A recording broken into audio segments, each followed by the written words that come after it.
Hey everybody, who's ready for some designer-developer collaboration? Me! We have a lot of designers in here? All right, developers.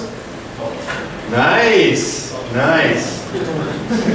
Well, for those of you who are here for the Make America React Again, my previous Donald Trump talk, that didn't get voted in, but now we're here for some designer-developer collaboration, which will be much better. So I am Benton, Rochester. I am a partner and developer at a small design and development agency here in Denver. And the game plan for today is I'm going to give you a little bit of a backstory about me, give you a little insight in history to how the marketplace has changed over the last 25 years, talk about some of the problems we face as designers and developers, and then go into some tools and strategies. And then finally about 15 minutes for question and answer. So, about me, yes, that is a Triforce sticker on the back of my computer. I have a lot of nostalgia for Zelda. I prefer Vim over Emacs, spaces over tabs, Sketch over Photoshop, and design systems over unique styles. So I've been helping clients design and do strategy and development for their applications for almost a decade. And a lot has changed. Since 2013, the web has grown by more than a third to over 850 million websites or unique host names. That's a huge number. And I grabbed this table off the Internet Live Stats, and what it does is it shows unique host names since 1991. And the big takeaway here is that in the mid-90s, in 1995, there were about 25,000 websites and 44 million users. And if you were to divide how many users there were per website, that's about 2,000 users per site. And fast forward to current day, we have almost 1 billion websites with 3 billion users. But if you were to divide those users by how many websites there are, that's only about 3 to 4 users per site. So what we're seeing is a steep increase in competition, an increase in websites competing for your attention. And here we have a bar graph showing similar data, the exponential increase from 2000 to 2015 on how many unique host names there are. And of course this is kind of referring to all unique host names, so there are some parked IP addresses and static sites that don't do anything, or people kind of abandon their host names. But nonetheless, the number is pretty amazing. And the next one we have is the App Store. It tells a very similar story. It may not be exponential, but it is more of a linear curve, and we're seeing that there's almost 2 million applications in the App Store today.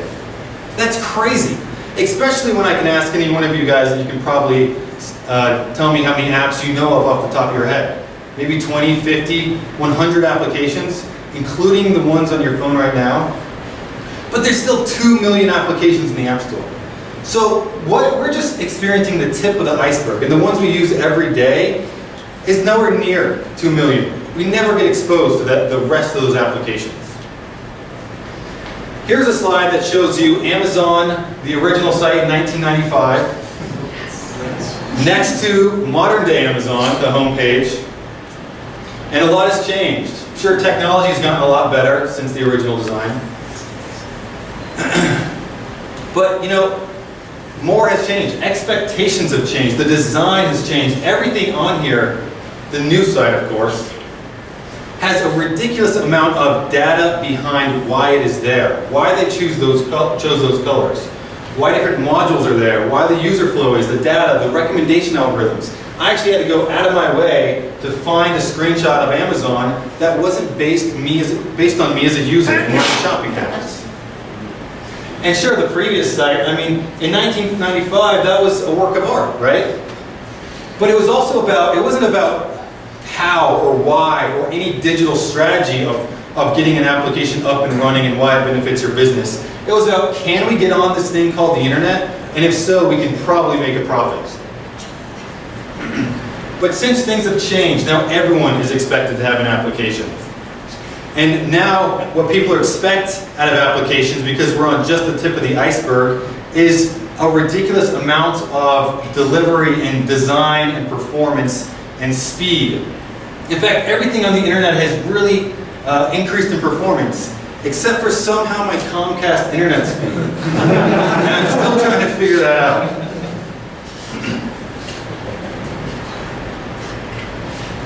So, what is the problem? As designers and developers, we're now creating apps and products in a very competitive marketplace against millions of other applications fighting for attention. For users to try their new experience, try their service, try their product. We also have clients and bosses that are expecting a high level of quality. Designs and interactions that set you apart from the noise in the App Store and in the internet ecosystem.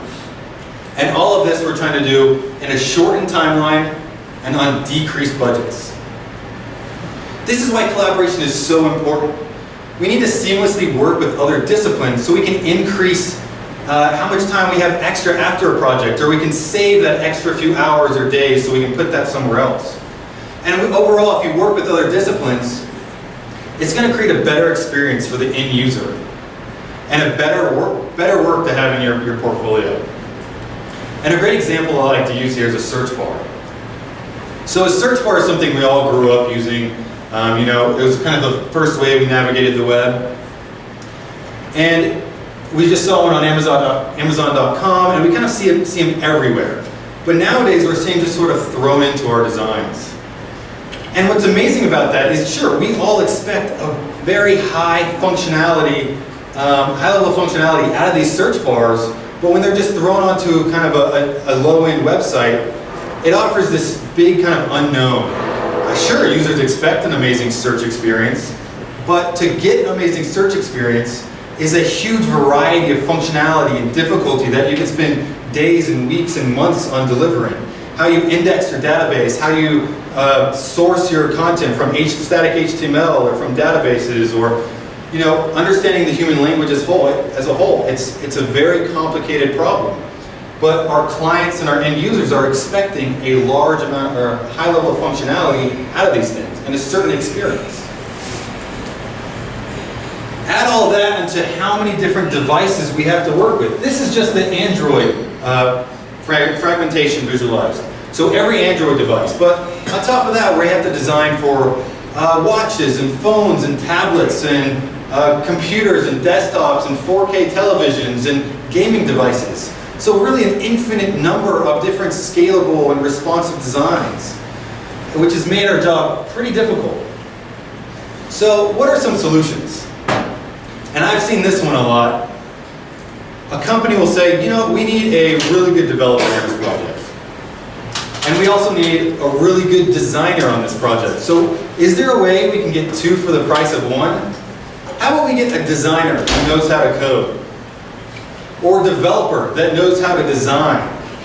Yes, the rock star developer who makes beautiful designs for breakfast and eats them up for lunch and then pixel pushes by dinner time and loves to create your product. This mythical creature is known as the unicorn. But instead of a unicorn, we really end up with some sort of cat with a cheap horn taped to its head. Right? Because you can't take a profession that takes a lifetime to become an expert in, along with another profession that takes a lifetime to be an expert in, those two crafts, and put them in one person.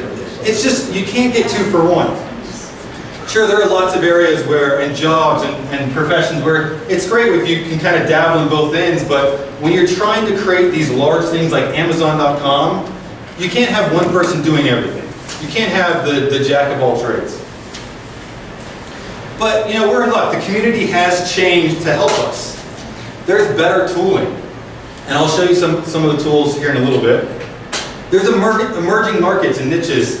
Stuff that wasn't applicable today. There's a new audience that require new services and new products and experiences that they didn't need yesterday. And then there's growing communities. Communities like Develop Denver, where like-minded people can come together, share information, and really increase and build the industry as a whole. So what are some actionable items we can take home today? What are some actionable items that we can take back to the office or to your startups or to your side application and to really start improving your work and saving you time? Well, the first thing I want to do today is sort of just blow up your workflow. Then I want to talk about changing team dynamics, exploring new tools, and then rebuilding your process. So the first one is blow up your workflow.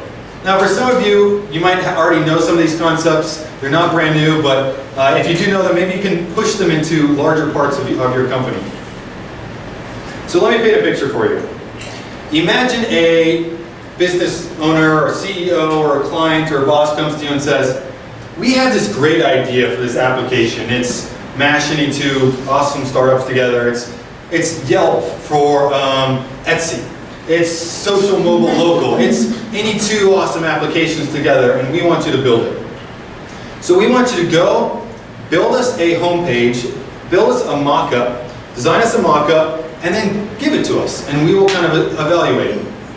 So you go back to your computer and you start building this web page, you get all the content, all the copy, some of the strategy together, and you think you kind of figure out what this website should look like, and then you send it to them and you meet with them Monday morning and say, okay, let's review this. And they have the physical mock-up printed out in front of them, or on a projector. So this right off the bat is setting up the entire workflow off on the wrong foot. What you're trying to create is a living, breathing, dynamic piece of work that changes with data and responds to any number of sizes. And what they're trying to do is reduce it down to something, a visual component that would be better fit for a book or a magazine.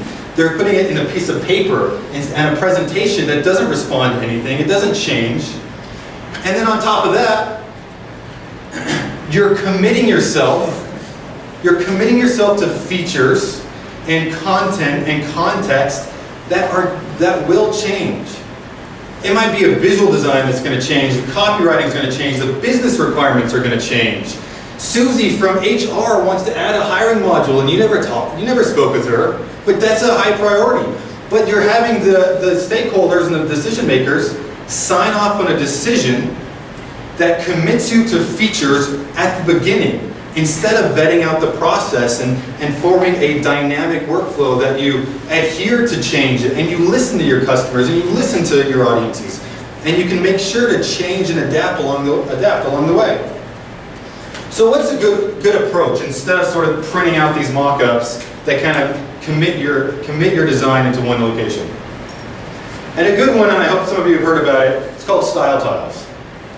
Style tiles are a way of selling and getting designs approved and not committing to like a full homepage website or a full page design. Think of it as a digital collage built for selling fonts and colors and interfaces and elements and communicating the visual design strategy instead of a full design. Here's an example.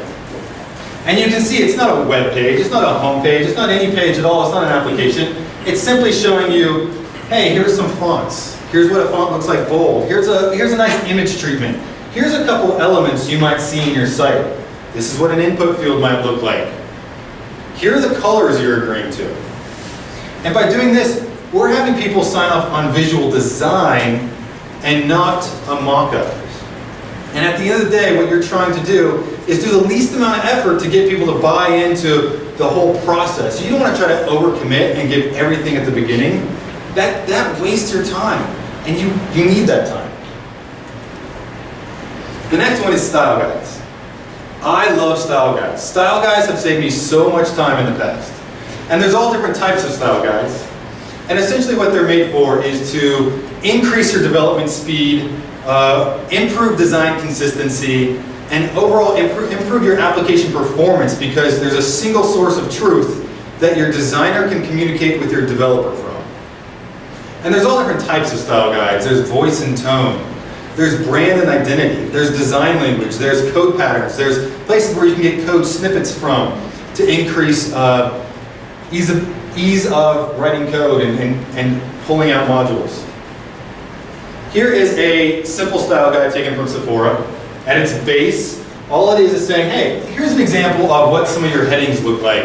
And the highest order of heading down to your second highest order. Here are some fonts. Here are some colors.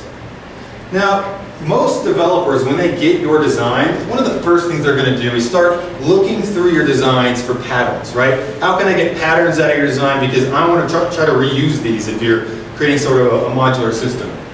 Well, if you're communicating as a designer through a style guide, you're already starting the patterns. You're starting to communicate through patterns. You're saying, instead of going through my entire PSD or whatever file and picking out colors, you can just, here they all are.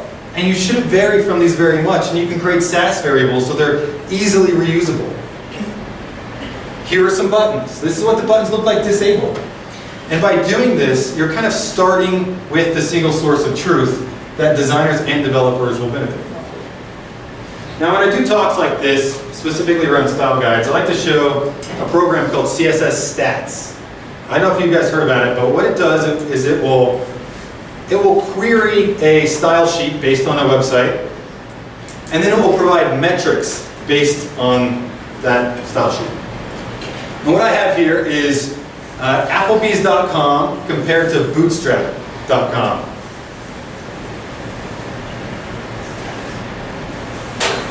So I chose Applebee's because I used to work on Applebee's.com a lot, and it was like the classic example of a website that's been passed around and never really given enough time to really think through the architecture of it.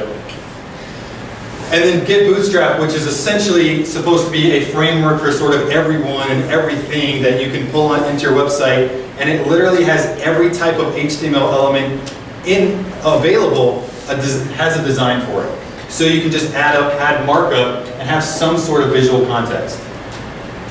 But what you can see in both these applications or sites are roughly the same size. But what you can see is that on Applebee's.com, we almost have 4 times the amount of declarations. It's a much larger style sheet by size. There's 592 font sizes declared.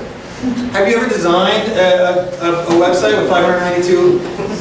I mean, come on, like that's essentially like comp matching and pixel everything, but giving way to all the consistency across the application. Now there's a different hierarchy across the entire web property. Here are all the font colors.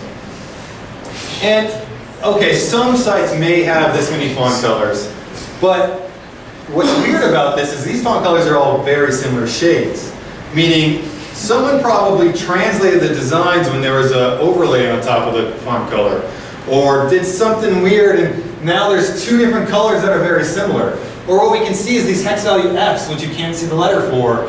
That's 5 different ways you declare the color white.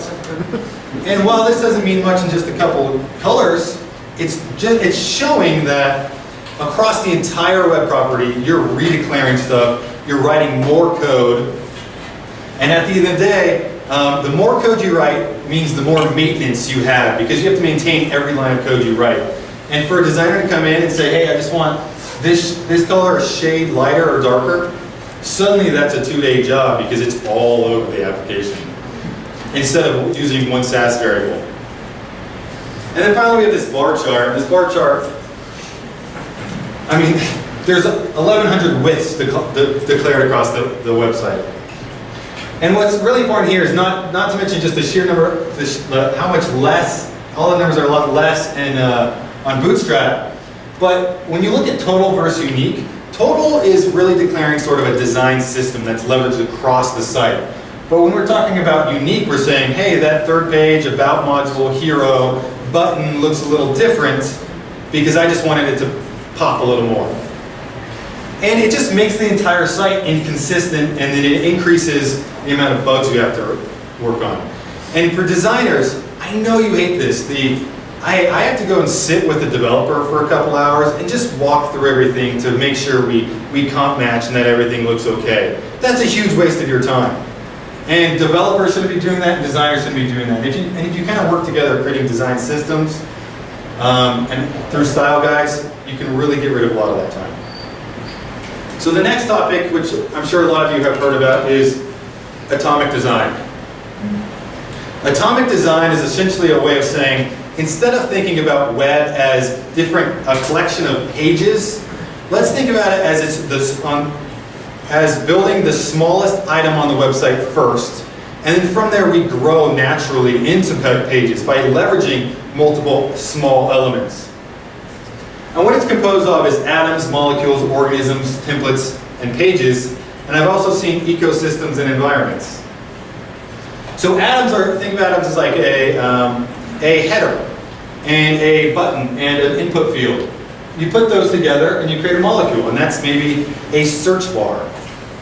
From that search bar, you put it into maybe a header with a logo, and now that's a header. And then build that into templates and pages. And here's a nice little video that kind of demonstrates this a little better.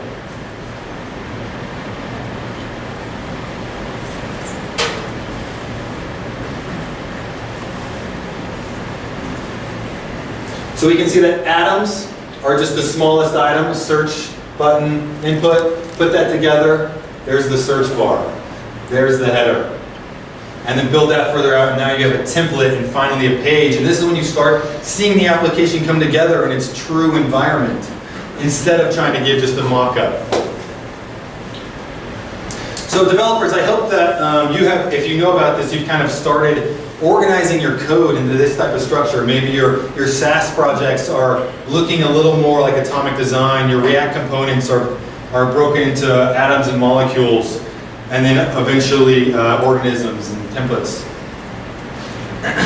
But designers, I also encourage you to think about styling and designing in atomic design.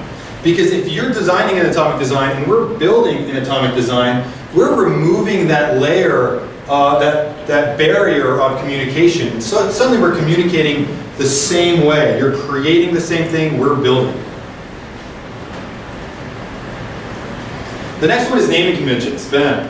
Now there's all types of naming conventions. BEM is just a very popular one. It's typically used for giving a HTML element a class name, and then when you're writing code, you can quickly see what you're referring to without having to refer back to that visual design. And here's an example of that.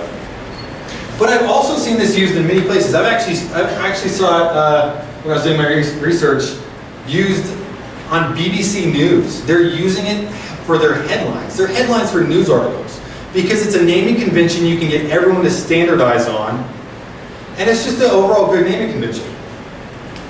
But designers, I would also like to bring sort of BEM naming syntax into some of your layers.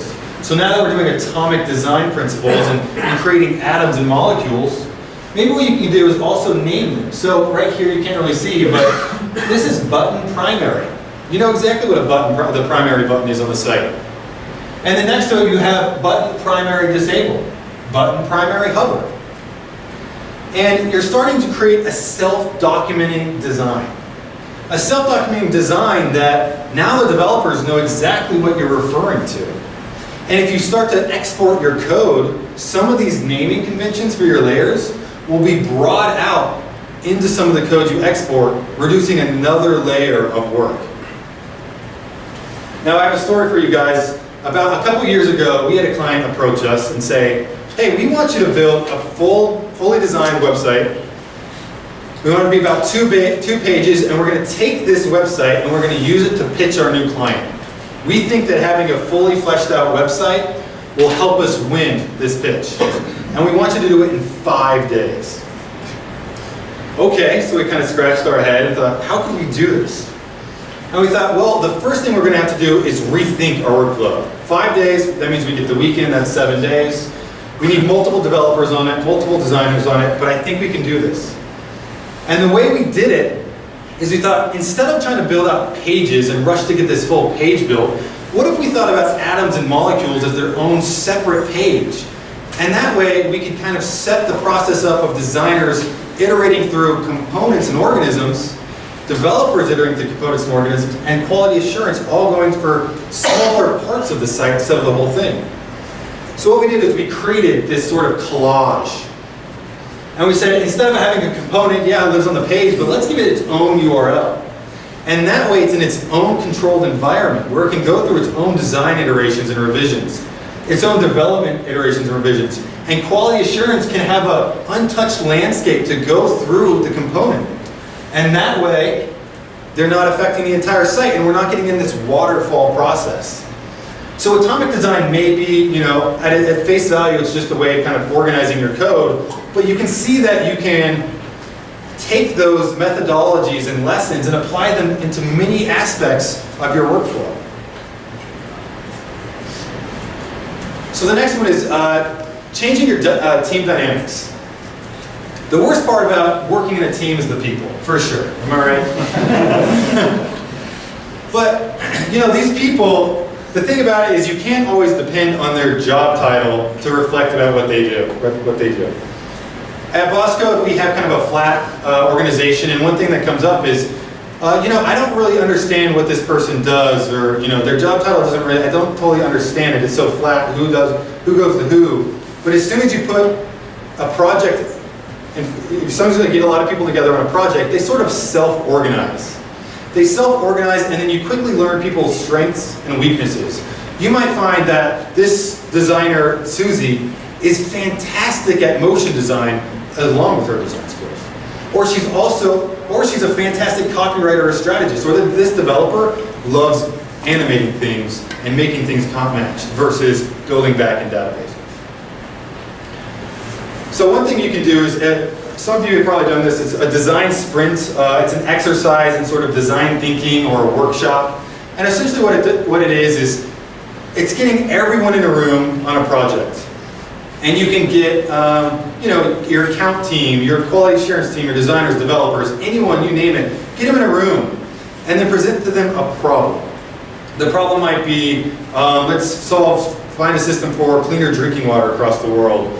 Or we don't like the way video streaming systems work, so let's find a solution to that. And what you do is you get them in kind of a time period, and typically this is half a sprint, and you propose the problem, and then they do kind of a deep dive into research, working as a team, everyone doing things together. And then you have them write all their ideas down. Get as many sticky notes out, and have them kind of write all their ideas on sticky notes.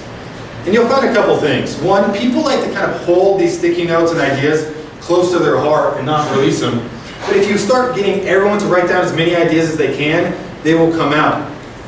And after a while you realize, wow, most of these sticky notes are repetitive.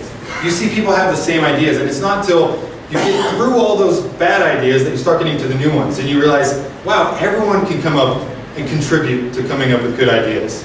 Even Stan from accounting. And then you finally decide on the best idea, and you begin a prototype. Now, as a developer, I've been part of a lot of Hackfests and prototyping sessions, and I can't tell you how many times I've had my butt kicked by designers prototyping.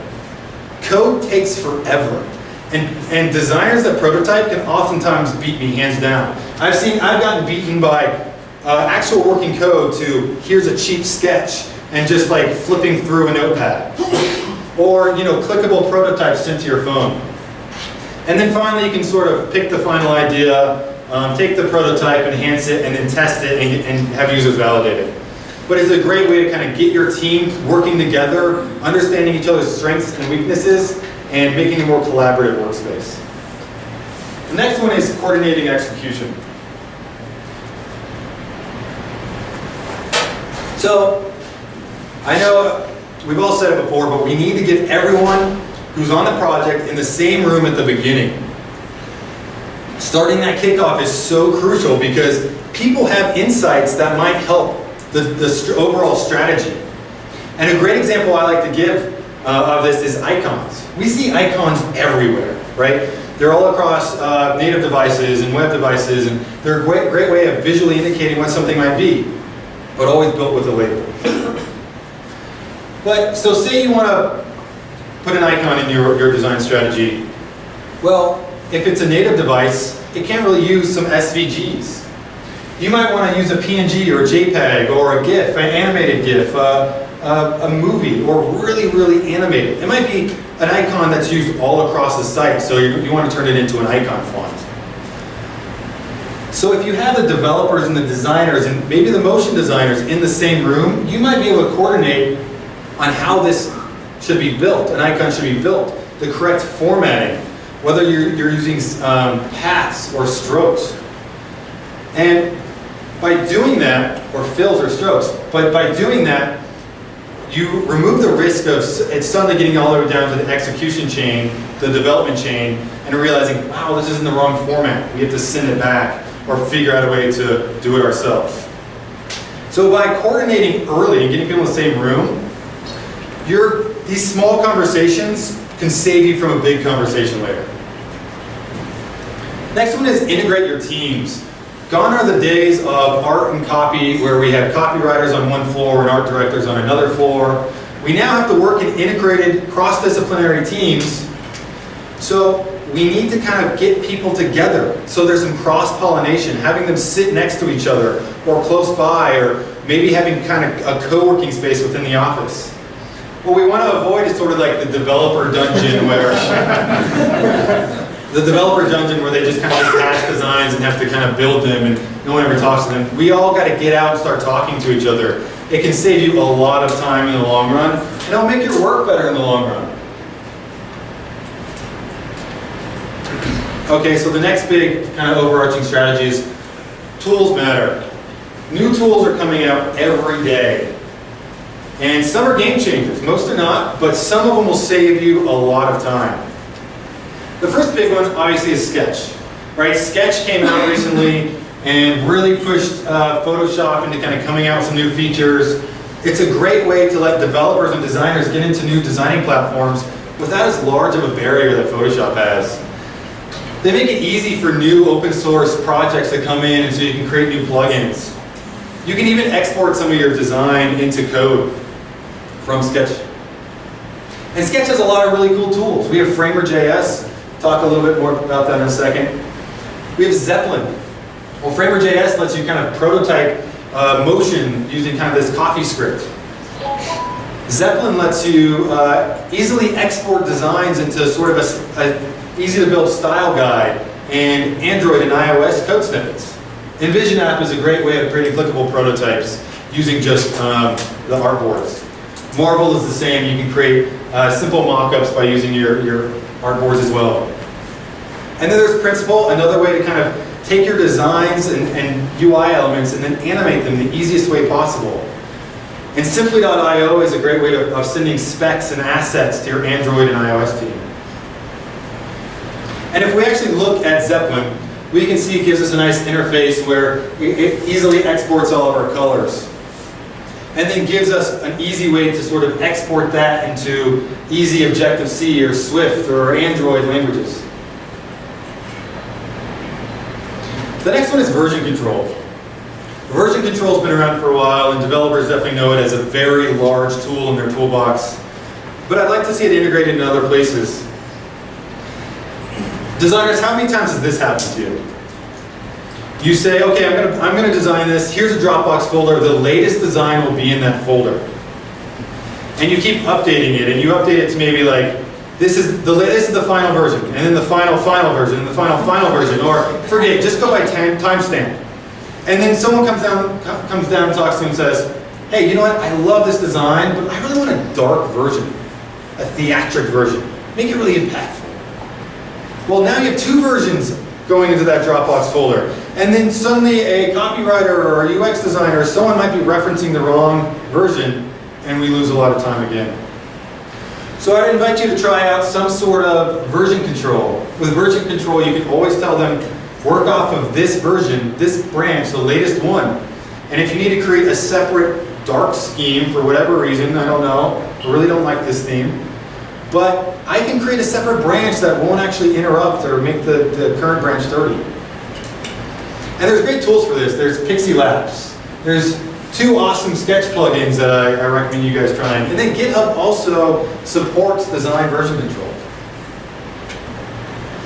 The next one is prototyping. Validating an idea and explaining a direction or discovering unknowns is the purpose of prototyping.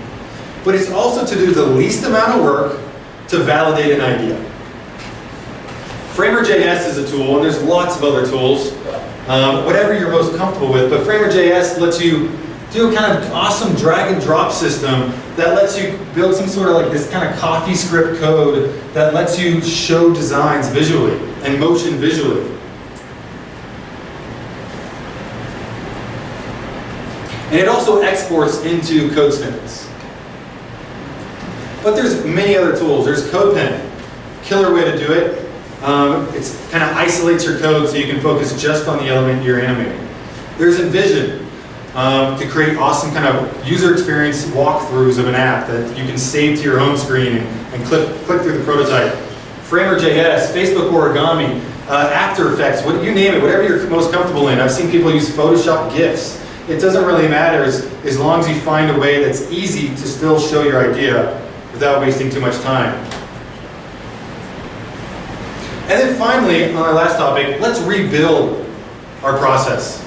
So if you guys haven't started implementing Agile into your workflow, it's time you start kind of looking into it. And for those of you who have, it's time to kind of keep pushing on that and redefining it so it works with your team better. This is the Agile Manifesto. And it basically kind of reiterates some of the stuff I've said so far, which is you should put a lot more focus on individuals and interactions over processes.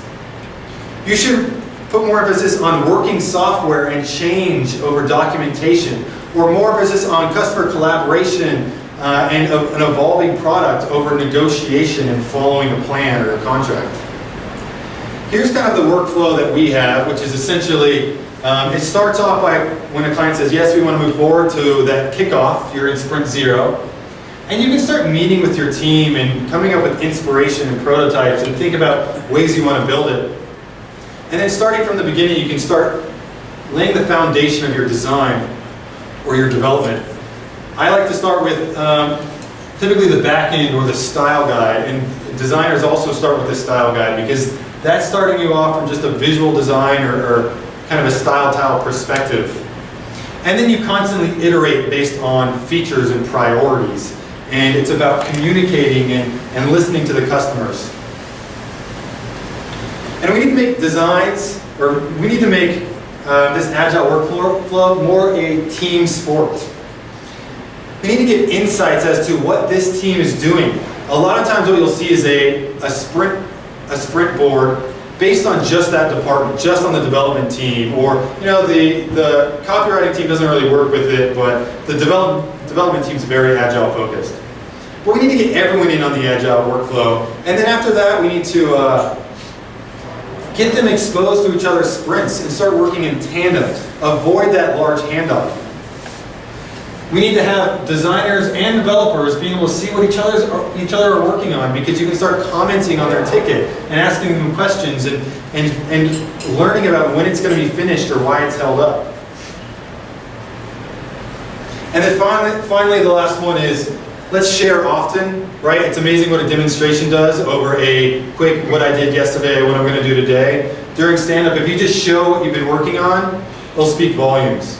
I actually use something called Ghost Lab, where I share my IP address, so I let anyone in the room connect to my local IP address and look at the website I've been building. And I can control it from my own computer and have everyone else's device follow along. So that's it. So just to kind of recap what we did, we kind of thought about blowing up your workflow by looking at atomic design and style tiles. Then we looked at changing team dynamics by kind of integrating teams and having them learn from each other and do design sprints together. Then we looked at exploring new tools, and I encourage you all to keep looking at new tools, keep trying new ones, because they might save you a lot of time one day. And then finally, let's rebuild your process, keep pushing your Agile systems and finding ways to work better for your team. It's a manifesto and a guideline. It's not an instruction set, so find out what works best for you guys. And then all of these, because we're all facing a competitive marketplace with tighter restrictions and increased expectations. So these strategies will help us reduce the amount of time we have on a project and create better work. Thank you.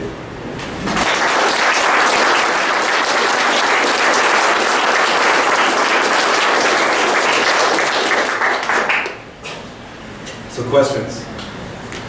Yes? I wanted to ask about, how does Agile work successfully in with larger teams. My current company has around 7 development teams, so documentation is a really big importance for us because we have teams overseas that are working, we need to document those processes. But I'm wondering if you have any advice on how that actually works with Agile, because it does seem counterintuitive a little bit that it's so iterative, but at the same time you have to be planning for 3 or 4 sprints ahead as a designer. Yeah. How does that affect development? And do you have any advice? Yeah. So what do you guys currently working? We have design has its own Kanban board. We work in Jira currently, Okay. and then in Confluence. Okay. So those are our documentation tools. But each development team has its own board, and design has design and marketing have Kanban boards. Okay. So this is the way I think about it. It's kind of, think about having one team in their own sprint workflow, their own sprint agile system. Another team having one, another team having one. And then having one above that with tasks from the other one, make it a pyramid. So essentially from the highest level, you have your own Kanban board about this design team is building out these features from a high level. And then that design team has one broken down even more and broken down even more, all the way down the tree. So it's like this layers of agile Kanban boards. So then from a CEO level, you have this development team in China, they're working on this entire program or feature. And then that team has things smaller and smaller all the way down to the actual people executing. Would you need to introduce Scrum Masters to, I would, yeah. to organize those boards then? If Yeah. it's going to be like slowly. And the product owner. Yeah. Yeah. Which is, well, Okay. thank you. Yes. How do you find the design tiles work in the real world with clients? Because I imagine people eventually want to see a finished product. Yeah. So do you do design tiles and then build it, or do you? No, well, you start with trying to say, like, I'm just going to sell you the visual design. I'm going to show you the visual design. I'm not trying to show you the context. I'm not trying to show you the UX. I'm trying to just show you design. I want you to agree to the design of the fonts and the colors, and we'll do the rest later. And you have to trust me that it will eventually all come together. And that it's a hard sell because a lot of people, they think, well, no, this is the way I see it. I want a website. Show me a website. And it's a tough conversation, and I hope that kind of everyone approaches that and has that hard conversation with the clients and convinces them so we can all kind of grow as an industry. It's not an easy one. Yes? Any specific thoughts on integrating QA? This was developer and design, but having QA be a part of this process? Yeah, I mean, make sure QA is in as early as possible. Also, like, if you can, I mean, creating things so modular that they can QA stuff early instead of the entire site at the end. Yes, they'll be doing that, but if you can kind of get them to look at features early by creating their own URLs or their own kind of isolated environments, that will go a long way. So that kind of atomic design thought process. Thanks. Anyone else? Cool. Well, thanks so much, guys.